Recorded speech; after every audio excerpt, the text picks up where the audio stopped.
13 years ago, I published the following as part of a longer essay. I said, "Today I experienced a feeling I have never felt before in my lifetime. One people, Am Echad, joyous, for one reason, life.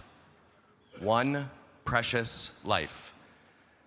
I can't think of a time when the Jewish community has been more divided in substantial and dangerous ways," I wrote. Israel, American politics, denominations, justice, but once in a while, our global Jewish community needs to feel unity.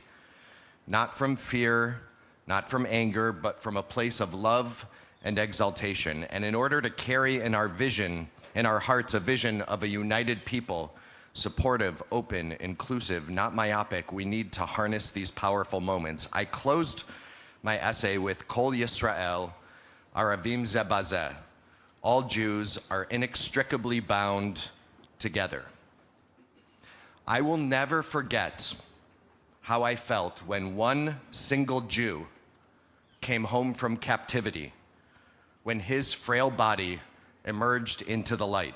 I will never forget how all the normally disagreeing Jews in my circles simply expressed pure joy, even as there was disagreements over the merits of the deal. There was then, there is now. October 19th, 2011, the day I penned that essay, was the day after Gilad Shalit came home from 5 years, 1,941 days in Hamas captivity. The day after, one Israeli Jew was exchanged for 1,027 Palestinian prisoners, many of whom were incarcerated for heinous crimes and would go on to do far worse, like Sinwar. I felt Arvut, a similar connectivity, different and emotional kind, more recently when I awoke on a Sunday morning to find out 6 hostages were murdered in a terrorist tunnel beneath Gaza. Hirsch, Carmel, Eden, Ori, Almag, and Alexander, may their memories be for a blessing. There was a collective sadness, an extinguished hope. It was pervasive, one giant Jewish tear. A few weeks ago, I was standing up in the corner of the Smith, observing our religious school's leadership, who held an open forum for parents to ask questions about the school and the education their children receive here. As the event was winding down, one more hand went up. "I have a hard question," he said, and my heart skipped a beat. I like hard questions, but he had an Israeli accent. Here comes the Israel question. That's what was going through my mind.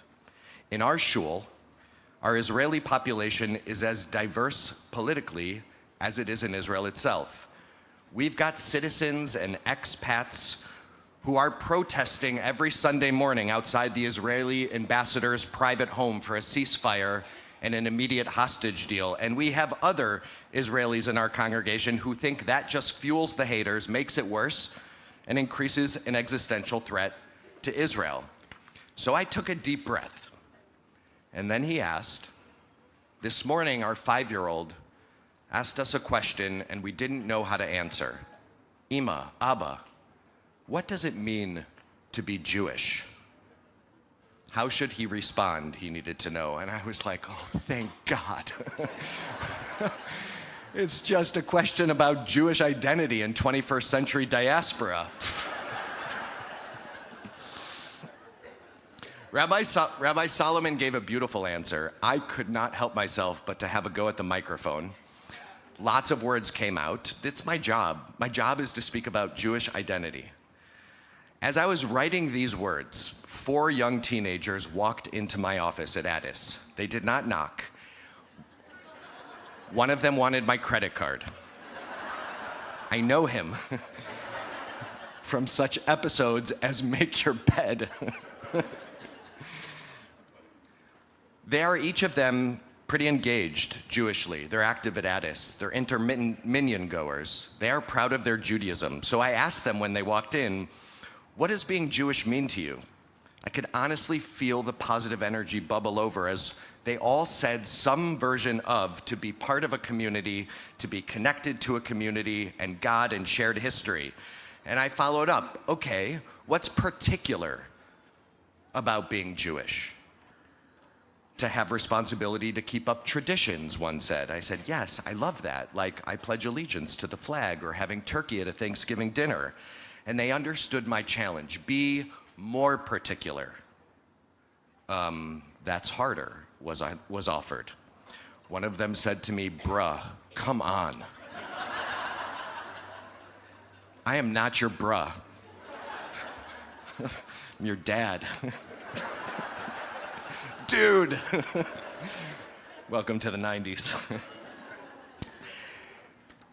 They all strongly agreed that Jewishness is a powerful feeling, but that feeling of connection isn't so easy to describe in words. And I agree. In retrospect, their answers about feeling connected weren't so far from the responses Rabbi Solomon and I offered our religious school parent.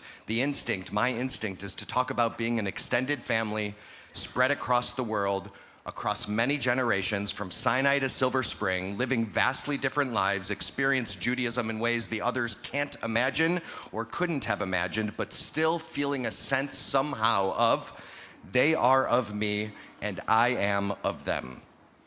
And it is this hard to articulate feeling of connection to other Jews and our shared story that's been nagging at me, provoking me in this post-October 7th world, especially in this new old environment of anti-Semitism that has so many of us on edge.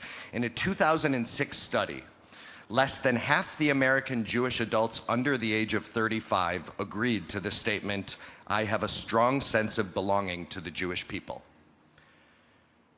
75% of the people over the age of 65 agreed, I have a strong sense of belonging to the Jewish people. And what those numbers show, quite starkly, is the wide gap in Jewish identity from the 20th to 21st century. From a century in which identity was predominantly influenced by the Holocaust and the newly constituted state of Israel, anti-Semitism and self-determination, victimhood and resilience.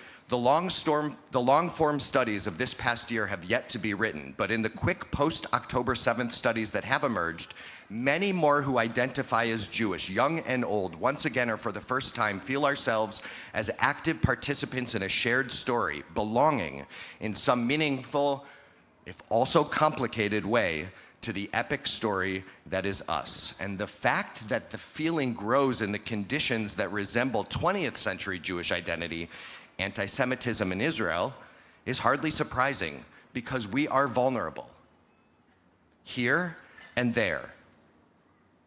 But we are not victims. We are not defenseless. And we are hardly powerless, not here nor there. Am Yisrael Chai. If you've read emails Rabbi Holtzblatt and I have sent to the congregation in the past several years responding to catastrophe. I know you don't read these emails, but if you had read the emails, you may have noticed the same phrase I concluded my 2011 essay with, Kol Yisrael Aravim Zeh ba-Zeh. All Jews are inextricably intertwined one with the other. We've never really defined the concept beyond its near cliche kumbaya style of use. And in the spirit of transparency, I'd like to peel back a few of the layers for us today. In Leviticus 26, Parshat Bechukotai, the Israelites are warned by God, disobey me, fall into idolatry, and the punishments will be severe, very severe. God said, I will act against you with wrathful hostility. I will discipline you sevenfold for your sins. About 11 gruesome curses in, God says, V'kashlu ish be'achiv k'mipnei cherev v'rodef ayin. With no one pursuing, brothers shall stumble over one another as if before the sword. Basically, God will plant an overwhelming fright so deep into our hearts that we will, without any dangerous pursuers, flee, run away, and as we are fleeing, we will collide with one another and die. That is quite terrible. Thank God the verse is also ripe for interpretation. In a midrashic compilation called the Sifra, our sages of antiquity reread the verse. Eino omer ish be'achiv ele be'avon achiv, milamed shekol Yisrael Aravim Zeh ba-Zeh. It is not written to mean one man will stumble upon his brother, like collide on his brother, but one man because of his brother, due to the sin of his brother. And from this figurative read, we are taught that all Israel are guarantors, one for the other. So literally read, the verse means we are falling over one another while running away from absolutely nothing and dying. Figuratively read, the verse means when any one of us messes up, that sin latches onto a neighbor, and then another, and then another, and it keeps unfolding and multiplying until it becomes shared among all of us. A general principle is born. We are all Aravim, guarantors of every Jewish other. And if our individual sins are collective, everything must be collective. The word Arav, which I've colloquially rendered connected or intertwined, has specific meaning in legal literature. Rabbi Ethan Tucker says it like this: an Arav is a guarantor, someone who, when you default on your debt, they pay your debt. The role of an Arav, a guarantor, is, hey, when you mess up, I will pick up the slack. It is descriptive, but it is also prescriptive.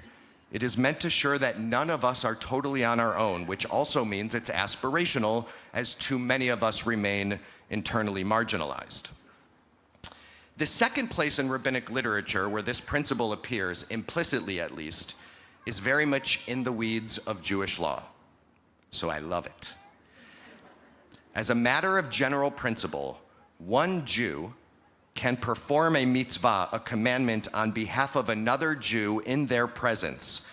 Somebody trained says all of the words, and we say, Amen. Somebody sounds the shofar, and we listen intently.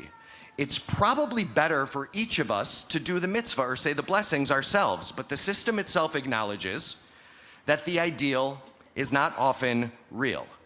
So we help one another. Now, for this system to work, for one of us to help the other fulfill an obligation, we must both be at least equally obligated in that mitzvah, that commandment. In this room, for instance, each of us over the age of 13 is equally chayav, obligated to hear the shofar. Therefore, any one of us who's over 13 could sound it for somebody else to listen to and fulfill their obligation. But what happens if I am the expert and I have already discharged my own obligation for the act? What happens if I woke up this morning and decided that I wanted to sound shofar for my Jewish neighbors and we would fulfill our obligations in that way? Or what would happen if Cantor Brown, actually, what would happen if Michael would have woken up this morning and davened Musaf right away on his own? Which definitely he didn't do. Then, if that happened, I am no longer obligated for the shofar. I have fulfilled my obligation. He is no longer obligated for Musaf because he has fulfilled his obligation, which means technically neither one of us could help you fulfill your obligations because we are no longer equally obligated. You have yours, we don't have ours. The rabbis anticipate this conundrum and permit us to do it anyways. Why? Kol Yisrael Aravim Zeh ba-Zeh. Because all Jews are guarantors, one for the other. The Magen Avraham, a 17th century legal commentary, explains it like this: Ukshechavero lo yatsa ki'ilu hu lo yatsa. When one's fellow has not completed their obligation, if one's fellow has not completed their obligation, it is as if neither of them have. If one hasn't, neither has. This is counterintuitive. This is radical. As long as you have blessings yet to say, mitzvot yet to fulfill, no matter what I've already accomplished, my obligations remain somewhat incomplete, equal enough to yours. Or, more broadly, my story's full realization is ki'ilu, as if, dependent on your story's realization. As long as your story hangs in the balance, as long as your back is up against the wall, mitzvah or any other, we are all essentially interchangeable. Israeli poet Orit Klapstok, she eerily captures this interchangeability in a poem she wrote right after October 7th. It's only by chance that they caught you and not me. Your people is my people. Your blood is my blood. Once you were Eden, Netta, or Shani. Today you are Jewish history. For the 6 millionth time plus one, you prove that history always repeats itself. Your body, a destroyed temple, and I, a bird escaped from the trapper's snare. I am with you. Wherever you scream, I will scream. Only by chance. Only by chance. This is empirically true. It is hardly a stretch of the imagination. Hardly to imagine how one brave choice or one forced displacement many generations ago could have placed my family story in Kfar Aza and hers in Cleveland Park. It is not an exaggeration, only by chance. A few months ago, Aviva Siegel, taken captive, then released from brutal Hamas captivity in early December, she spoke here at Addis, Israel about her harrowing experience. She urged us to not stop fighting for all the hostages, but in particular her husband Keith, who remains somewhere underneath Gaza today. When Aviva Siegel is in DC, she stays close by with her cousin, Margie Siegel, a lifelong leader of this synagogue. Aviva and Keith Siegel lived in Kfar Aza, Margie in Cleveland Park, only by chance. Only by chance. Look, if I stopped right here, I'm not gonna. You would have learned something, I think. I might have taught something. That's not nothing. It's enough, actually, for a sermon, but it still actually feels a little bit too easy. It feels a little bit too cliche. So I'd like to complicate the concept a little bit. I'd like to stress test it. In early December, I traveled home to Israel for the first of 2 solidarity visits this year. On one of the 2 days we were on the ground, we traveled to the southern border, less than 2 kilometers from Gaza, and had lunch with IDF Unit 669. 669 is a heliborne combat search and rescue extraction unit. These are warrior medics, heroes. And in the unit we met, none of them under the age of 25, which means they are also all reservists. When IDF soldiers are injured in battle, 669 rushes in amidst fire, begins medical treatment amidst fire, rushes out amidst fire, and then sends the wounded in a helivac to the closest trauma center as quickly as possible. While we were eating together, we were there to offer chizuk, strength, and really to bring good fresh food. I struck up a conversation with a mid-30s husband and father. I asked him, what's it like going into Gaza? His answer caught me off guard. For me, he said, it's like going home. And my facial expression did not hide my confusion. His family left Gaza in 2006 when Israel fully removed its settlements from the Strip. I grew up there, he continued. Now I can see a future in which I raise my kids there as well. And my jaw dropped. In my head, I thought, just no. How could you want this? This is not who we are. I said to myself, a Jew in response to another Jew who risks his life several times a day to save lives. But I thought it all. I was agitated. He was honest. We kept talking. We moved on. We kept talking and eating, and the meal ended, and I told him thank you for his service, And he thanked me as well for showing up, just for showing up, but also for bringing good food. And then we hugged. We really hugged. Lovingly hugged. Ideologically, worlds apart, but still in the same story.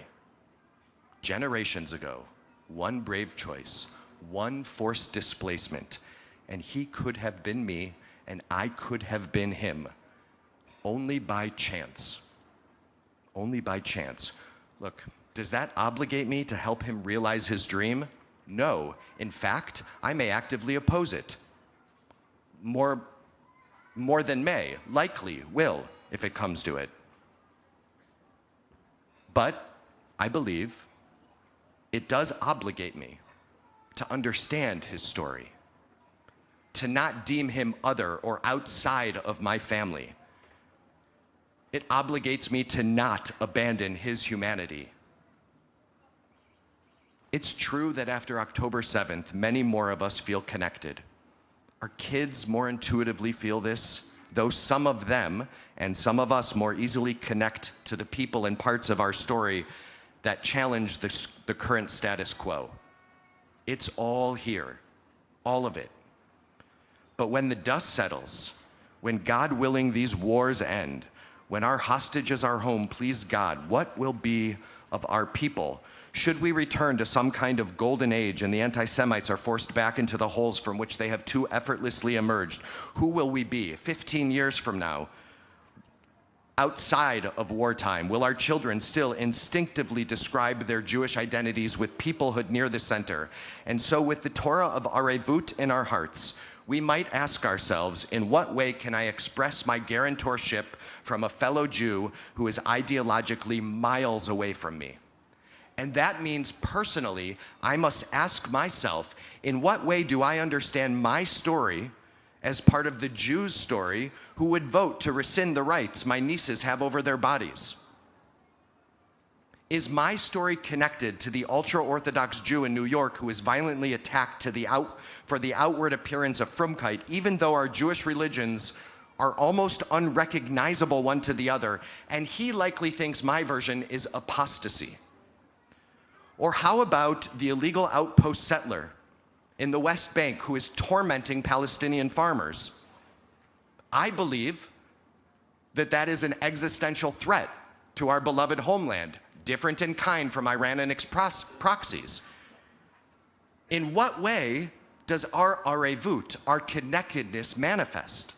How about the committed Jew who protests on campus, beside those who chant genocidal slogans, equating terrorists with freedom fighters, or actively subverting our national self-determination? How do I do this Arevut without abandoning my own vision of what the world can and should be? And in what circumstances might Arevut actually be severed? The gap just too wide, the dangers of togetherness too great. But Arevut demands that we not dismiss any of these questions as easily as we might prefer.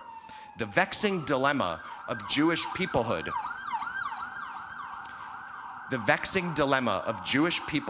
in an ultra-polarized 2024 is how to remain Aravim, guarantors, without any expectation of uniformity.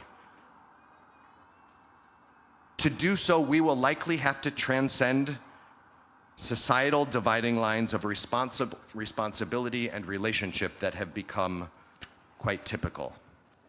This isn't new. None of this is new. Nowhere in our rabbinic text does the concept of Arevut depend on one's political convictions. The rabbis weren't naive. They were not ignorant of the troubled Jewish history that preceded them. They didn't forget Isaac or Ishmael or Joseph and his brothers, Jacob and Esau.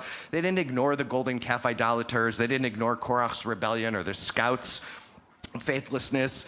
They knew the northern and southern kingdoms were violently divided at war. They were well aware of the quasi-civil war that we now celebrate as the Hanukkah story.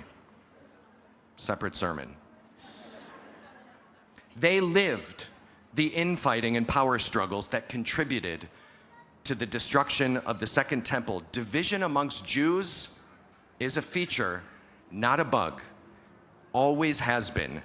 Despise each other's way of life, practice vastly different versions of Judaism, still stuck with each other in the end. If nothing else, Auschwitz proves that. About a month ago, before Hirsch Goldberg Poland came home dead, his dad, John, my friend, wrote a Hebrew op-ed in the newspaper Makor Rishon. He directed his agonizing frustration specifically to the Israeli religious Zionist community of which he partly identifies. He wrote, "For varying reasons, the hostages have become a matter of right and left, as if they are part of a package you get when you choose your political identity. But they are not about the division from right into left. The hostages are a part of all of us, part of this great thing called the nation and state of Israel. I am Hirsch's father," he wrote. "We are already 308 days into this nightmare. But you, the readers, are not Hirsch's father. You may have different opinions than me. You clearly don't have to support everything I say, but I expect and ask that you speak up. You don't need to take a public stance for or against. You don't even have to yell, but you do need to stop denying the existence of the hostages," he is saying to his Israeli brothers and sisters. "You cannot talk about the war," he said, "without talking about the hostages. You cannot talk about victory without talking about the hostages." What John is saying, my prayer, my plight is incomplete, and therefore your story is also unfinished, like mine. We may have different priorities, but that can't erase my son's captivity. I, like so many of you, if not all of you, don't know, I'm shaking and hurting and scared of what the future brings after such an awful year for our people and too many others. And if our captives don't make it home like Gilad Shalit and Aviva Siegel did, if our beloved homeland remains under assault at each of its borders, 7 fronts, if the devastation of war persists, if civilian casualties, tragic casualties, Palestinian and Lebanese casualties too, if it all continues, if the normalization of extremism gains even more momentum here and abroad, we will need to muster every ounce of openness possible to one another's dream in this epic, not by agreeing with one another because we are Jewish, God forbid, but seeing one another, being with one another, because we are all, each of us, part of something bigger and older and more significant than just right now. That's what John Poland was begging his community for, a thicker Arvut. A thicker Arvut. Look, do I sound more tribal than usual today? Probably. Do I do this at the expense of Jewish universalism? I do not. I will not. I won't ever. Tribalism without universalism is a recipe for extremism and dangerous nationalism. Tribalism without universalism is a recipe for disaster. We are watching it unfold here and there. But universalism without thoughtful tribalism is a recipe for erasing Judaism. Finding the balance between the two, not relenting on either, that's just Jewish. All right, back to the religious school parents' question. I'm still avoiding it. A week ago, I attended a small Shalom Hartman Institute gathering on anti-Semitism, liberalism, and Jewish identity in the 21st century. The one idea we unanimously agreed upon was a statement made by Dr. Leora Botnitsky. She said, "We learn nothing about ourselves as a people from anti-Semites. We learn nothing about ourselves as a people from anti-Semites. Even though the consequences of anti-Semitism and war may cause something in us, like a deeper feeling of connection, we should still be able to self-define Jewish identity on our own terms." I plan to make an argument for that and what that self-definition could look like on Yom Kippur. And this sermon is in some ways an introduction to an in-depth year of learning on Amiyut, peoplehood, We are going to have brave conversations on Israel and Palestine. We are going to have Israel book clubs, podcast clubs, and more. You can find it all on the website. Please look, please participate, because Arvut, guarantorship, it actually begins right here. But anything that any of us try to claim about the Jewish people, the Jewish community, Jewish identity, Judaism itself, falls short without this as a precondition. Kol Yisrael Aravim Zeh ba-Zeh. Every Jew, we, each of us, from Egypt to Sinai, from Babylonia to Spain, from Riga to Treblinka, from Cairo to Columbia University, from Ben Yehuda Street to Quebec Street, we are each of us inextricably entwined, one with the other. Ken Yehi Ratzon, may it truly and actually be so. Shana Tova.